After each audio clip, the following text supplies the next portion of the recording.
தாவேக அரசு பதவியேற்றவுடனே பதவியேற்றவுடனே சிறுபான்மையினர் நல வாரியம் ஒரு சிறுபான்மையினருக்கு கொடுக்கணும்னு சொல்லிட்டு அவர் இது பண்ணாங்க. அப்படி கொடுக்கப்பட்டவர் தான் ஐயுஎம்எல்லோட எம்எல்ஏ ஷாஜகான்.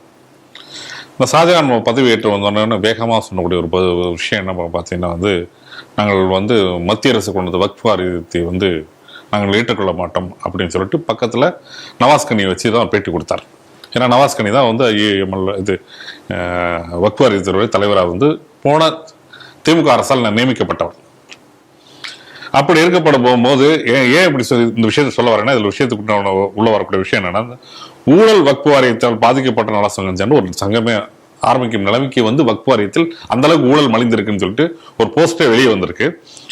அந்த போஸ்ட்ல பாத்தீங்கன்னா தமிழக வக்ஃப் வாரியத்தில் லஞ்சம் மூலம் தலைவிரித்தாடுகிறது, மயிலாப்பூர் தர்கா ஆக்கிரமிப்பு, கபர்ஸ்தான் நிலத்தை தனியார் பள்ளிக்கு தாரை வார்ப்பது மற்றும் நேர்மையான முக்தாவள்ளிகளை பழிவாங்குவது போன்ற அடுக்கடுக்கான குற்றச்சாட்டுகளை வைத்திருக்கிறார். இந்த ஊழல் அதிகாரிகளிலிருந்து தங்களை காப்பாற்ற வேண்டும் என்று தமிழக முதலுக்கு கோரிக்கை விடுத்துள்ள அந்த சங்கம் நடவடிக்கை இல்லை எனில் சட்டமன்ற முற்றுகை போராட்டம் நடத்த வேண்டிய நிலைமைக்கு நாங்கள் போக வேண்டியது உள்ளது அப்படின்னு சொல்லிட்டு ஒரு போஸ்டர் வெளியே வந்திருக்காங்க. இந்த செய்தி எப்படி பாக்குறீங்க? ஏற்கனவே நீங்க சொன்ன மாதிரி இந்த ஷாஜகான் அவர் என்ன அறிவிப்பு வெளியிட்டார் அப்படின்னு சொன்னா, மத்திய அரசு அறிவித்த புதிய வக்ஃப் வாரிய சட்ட திருத்தத்தை நாங்கள் ஏற்க மாட்டோம் அப்படின்னு சொல்லி பழைய நடைமுறையை தொடரும் அப்படின்னு சொன்னார். நம்ம பல செய்திகள் மூலமாக நம்ம பார்த்துருக்கோம். இந்த வக்ஃப் வாரிய புதிய சட்ட திருத்தமே எதற்காக அப்படின்னா, வக்ஃப்ல நடக்கக்கூடிய முறைகேடுகளை தடுப்பதற்காக தான் சொல்லிட்டு நம்ம பல விளக்கங்களை கூட நம்ம இந்த இடத்துல கொடுத்துருந்ததை நம்ம பார்க்குறோம். ஆனால் அந்த ஷாஜகான் அவர்கள் வந்த உடனே இது நடக்காது அப்படின்னு சொல்லியிருக்காரு.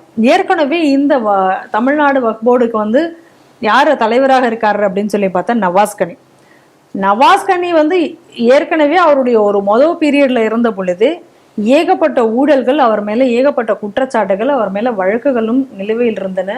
அந்த காரணத்தினால அந்த சமுதாயத்தை சேர்ந்தவர்களை நவாஸ் கனிக்கு கொடுப்பதை விரும்பவில்லை.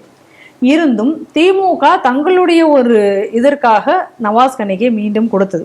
அதே அப்பொழுது அந்த சமுதாயத்தை சேர்ந்த மக்களை பலரும் எதிர்த்தனர். ஏன் எதிர்க்கிறார்கள் என்பதற்கான காரணத்தை நம்ம ஸ்ரீ டிவிலையும் ஒரு செய்தியாகவே வெளியிட்டு இருந்தோம். நவாஸ் கனியின் மேல உள்ள குற்றச்சாட்டுகள் என்ன அப்படின்னு சொல்லிட்டு.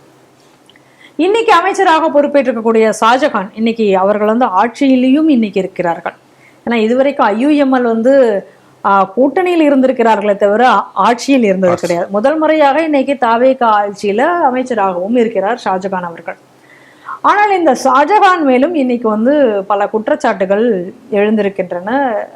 அதை விசாரிக்க வேண்டிய ஒரு சூழ்நிலையில இப்ப இருக்கிறது. ஏன்னா ஸ்ரீலங்காவில் நடந்த ஈஸ்டர் பாம்பிங் குண்டுவெடிப்பில் சம்பந்தப்பட்ட ஒரு நபர், அதனுடைய தொடர்புடைய ஒரு நபரை அவர் சந்தித்ததாக ஒரு குற்றச்சாட்டுகளும் எழுந்துள்ளன இப்ப அவர் மேலையும். இப்படி இருக்கக்கூடிய ஒரு சூழ்நிலையில இன்னைக்கு இந்த சங்கம் வெளியிட்டிருக்கக்கூடிய அச்சம் என்பது மிக மிக நியாயமானது. ஏன்னா இதற்கும் அதற்கும் ஏன்னா இப்ப அந்த சட்டம் இங்க அமல்படுத்தப்பட மாட்டாது அப்படின்னு இப்ப அவர் அறிக்கை விட்டிருக்கிறார். பழைய இதே நடைமுறையே தொடரும் அப்படின்னு சொல்லியிருக்கார். ஏற்கனவே நவாஸ் கனி பீரியட்ல இருந்த பொழுது என்னென்ன ஊழல்கள் நடைபெற்றன என்று அந்தந்த பொழுது இப்ப அவங்க சொல்லியிருக்கக்கூடிய மயிலாப்பூர் பச்சேவாலி தற்கால நடந்த ஆக்கிரமிப்புகளாக இருக்கட்டும், அதுல எப்படி ஆக்கிரமிப்பு நடந்தது என்பதை குறித்து விரிவான செய்திகளை நம்ம இந்த ஸ்ரீ டிவிலேயே பண்ணியிருப்போம். MKN ட்ரஸ்ட்ல என்ன நடந்தது என்பதை நாம் பார்க்கிறோம். அந்த ட்ரஸ்ட் எந்த நோக்கத்திற்காக, அதாவது அந்த இஸ்லாமிய சமுதாயத்தில் இருக்கக்கூடிய பல்வேறு வழிபாட்டு முறைகள்ல எதற்காக செயல்பட வேண்டும் அப்படின்னு எழுதி வச்சதையே கூட இன்னைக்கு மாற்றப்பட்ட சூழ்நிலை நம்ம பார்க்கிறோம். மாற்றி அந்த ட்ரஸ்டையே எப்படி மாற்றி அமைச்சு அது எப்படி வஹாபிகள் கையில் செல்ல வேண்டும் என்பதற்காக செயல்பட்டது எல்லாத்தையும் பார்க்குறோம். அது MKN ட்ரஸ்ட் ஒரு மிகப்பெரிய உதாரணம். அது எப்படி பண்ணப்பட்டது என்று பார்க்குறோம்.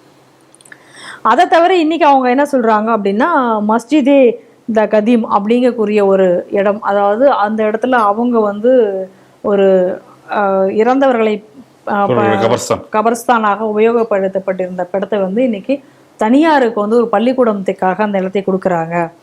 இப்படி பல்வேறு குற்றச்சாட்டுகளை இப்ப அவர்கள் தரப்பிலையும் இப்ப அவர்கள் வைத்துக் கொண்டிருக்கிறார்கள். நம்மளும் பார்க்கிறோம்.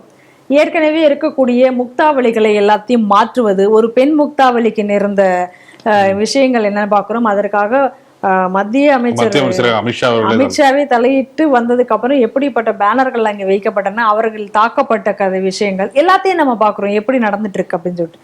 இன்னும் சொல்ல போனா தர்காவுக்கு போறவர்கள் தொடர்ந்து தாக்கப்படுகிறார்கள், அவர்களை இவர்கள் மாற்றி கொண்டிருக்கிறார்கள் என்பதையெல்லாம் நம்ம பார்க்கிறோம். அப்ப என்ன நம்ம ஒரு விஷயம் பார்க்குறோம்னா, ஏற்கனவே நம்ம பல இதை பார்த்தது தான். இந்த துலுக்கர்களுக்கு, அதாவது பயங்கரவாதத்தால் வந்து அதிக அளவில் இன்னைக்கு பாதிக்கப்பட்டது துலுக்கர்கள் தான் அப்படின்றோம். இன்னைக்கு அந்த சமுதாயத்தில் இருக்கக்கூடிய மக்கள் அவர்களுடைய ஒரு குறிப்பிட்ட நிலங்கள் அவர்களுடைய எந்த பர்பஸ்க்காக கொடுக்கப்பட்டிருக்கிறதோ, எப்படி கோவிலில் வந்து இந்த பர்பஸ்க்காக அறக்கட்டளைகள் செயல்படுகிறதோ, அதே போல தானே அவங்க இதுலேயும் கொடுத்துருக்குறாங்க. பல இந்தந்த பிரிவுகளுக்காக இந்தந்த இதுக்காக அப்படின்னு கொடுக்கப்பட்ட அந்த அறக்கட்டளைகள் இன்னைக்கு எப்படி வந்து இவர்களால் மாற்றப்பட்டு அது வேற வகையில் மடைமாற்றப்படுகிறது அப்படிங்கக்கூடிய விஷயங்களை எல்லாத்தையும் நம்ம ஏற்கனவே நம்ம பார்த்துருந்தோம். ஆனால் இதற்காக குரல் கொடுப்பவர்கள், அதாவது இந்த நேர்மையாக இப்போ தர்காவை சார்ந்தவர்களாக, வழியை சார்ந்தவர்களாக இருக்கலாம், இல்லை எந்த அதற்காக ஒரு கொடுக்கப்பட்டவர்கள், இந்த முக்தாவளிகள், இவர்களுடைய போராட்டம், இவர்களுடைய குரல்கள் என்பது அதில் வந்து அவர்கள் சிறுபான்மையாக இருக்கிறார்கள். இந்த பயங்கரவாத அதாவது அடிப்படைவாத கூட்டத்திலிருந்து விலகி இவர்கள் வந்து ஒரு வெறும் சில அவர்களுடைய குரல்கள் என்பது ரொம்ப குறைவாகவே ஒலிக்கின்றன. அப்படி இருக்கக்கூடிய ஒரு காரணத்தினால என்ன ஆகுது அப்படின்னு சொன்னால், இவர்கள் தான் இன்னைக்கு வந்து ப்ரொஜெக்ட் ஆகிட்டு இருக்காங்க. ஏற்கனவே பார்த்தோம், நம்மளுடைய வரலாற்றிலேயே கூட நம்மளை எடுத்துக்கொண்டோம் அப்படின்னு சொன்னால், இந்த நாடு பிரிவதற்கு முன்னாடி ஜின்னாவை எடுத்துக்கொண்டால் கூட அவர் ஒரு மாடரேட் முஸ்லீமாகத்தான் இருந்தார். ஆனால் எப்போ அலி சகோதரர்கள் அவர்கள் அடிப்படைவாத துலுக்கர்களாக இருந்தால், அடிப்படைவாத துலுக்கர்களை காந்தி, நேரு போன்றவர்கள் ஆதரித்ததனுடைய விளைவாக ஜின்னாவும் மாறினார். நாடு பிரிவடைந்தது, பிரிவினையை சந்தித்தது. இன்னைக்கும் அதே தான். இன்றைக்கு இருக்கக்கூடிய அரசியல் கட்சிகளும் என்ன செய்யறாங்க அப்படின்னா, இந்த மாடரேட்டாக இருக்கக்கூடிய இவர்கள் மதிக்காமல் இவர்கள் கான்சென்ட்ரேட் பண்றது, இவர்கள் முக்கியத்துவம் கொடுக்கறது எல்லாமே இந்த அடிப்படைவாத துலுக்கர்களுக்கு தான்.